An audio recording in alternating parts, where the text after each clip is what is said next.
I got some awesome feedback from my karate and kung fu friends who have back pain. The first response I want to do today is pain in the legs, numbness and tingling in the toes when the leg is straight and when the hip is bent 90 degrees. For example, in a seated position or reaching down for a toe touch. Here's 3 moves that will help minimize that pain and maximize your martial performance. Number 1, catalyst position. That will be feet shoulder width, knees bent to the first knuckle, right where the big toe begins. Feet are pointed straight ahead. Glutes very tight.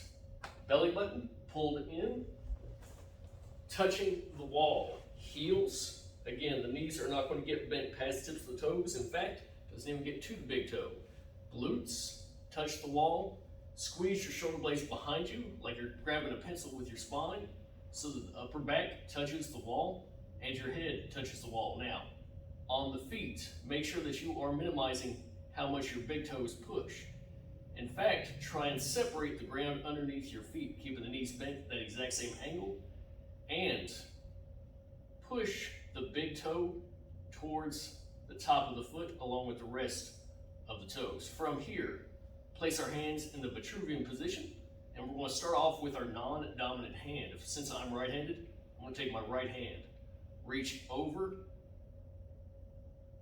let the elbow bend only when you have to, touching the extended thumb to the wall behind you. Slowly going back down to our Vitruvian position. Repeat on the opposite side.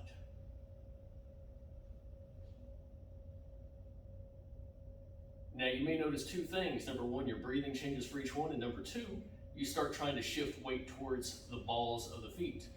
Fight that urge. Shoot for 3 repetitions on each side.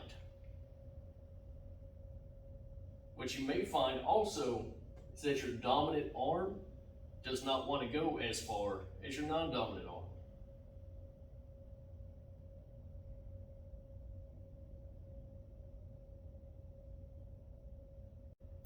Movement number 2. I don't have a good name for it. If you can think of something snappy, that would be appreciated. We're going to start with our non-dominant leg. Movement number 2. We're going to start with the leg of our dominant hand, which typically is not actually our dominant leg, but since I'm right-handed, we'll use my right leg to start. You need to have some type of balance support on either side of you, not in front of you or beside you, slightly behind. My left arm is going to be braced at 90 degrees. Again, slightly back, still squeezing my shoulder blades as in the previous movement. My knee is bent to the same space as before, just before the big toe begins in the foot. Knees are bent, my tailbone is on my center line. I use this as a counter support. I'm not pushing down, I'm pushing down and out. So a slight scooping action. I'm going to raise up my opposite leg and then slowly extend point of the toe and bring it back. I'm not raising or lowering the thigh. It stays as close to parallel as possible. I'm pulling down and pushing into, with this palm, this support wall. Exhale as you move out. As you exhale, pull your belly button in.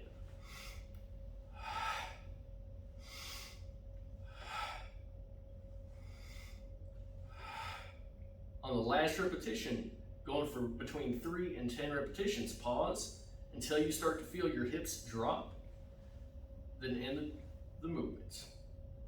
Disengage and repeat on the opposite side for the exact same number of repetitions.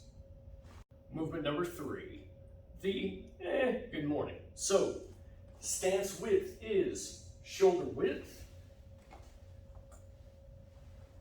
and 1 fist per side.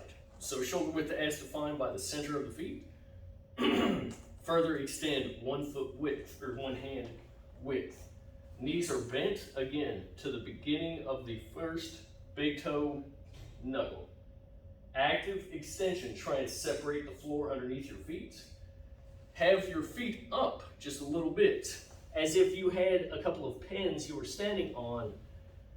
Make sure that the arch of your foot will just barely compress that pin without needing to raise the toes off the floor.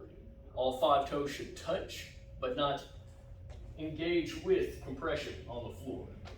We are constantly extending the hips out. Our low back is neutral.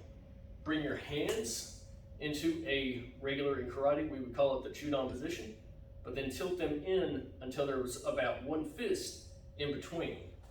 Keep the shoulder blades pinched, chin tucked, like you're holding a tennis ball to the throat. So we are expanding our legs, so our glute medius is turned on.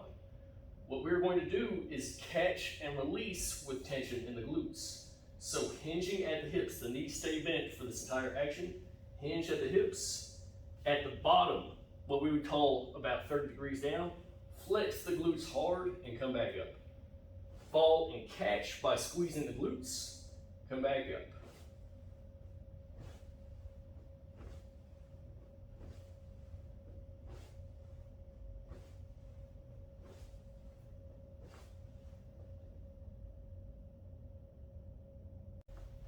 Those are 3 moves to help minimize pain in the legs when the leg is straight and the hip is bent. Let me know how that works out for you, and I'll see y'all tomorrow.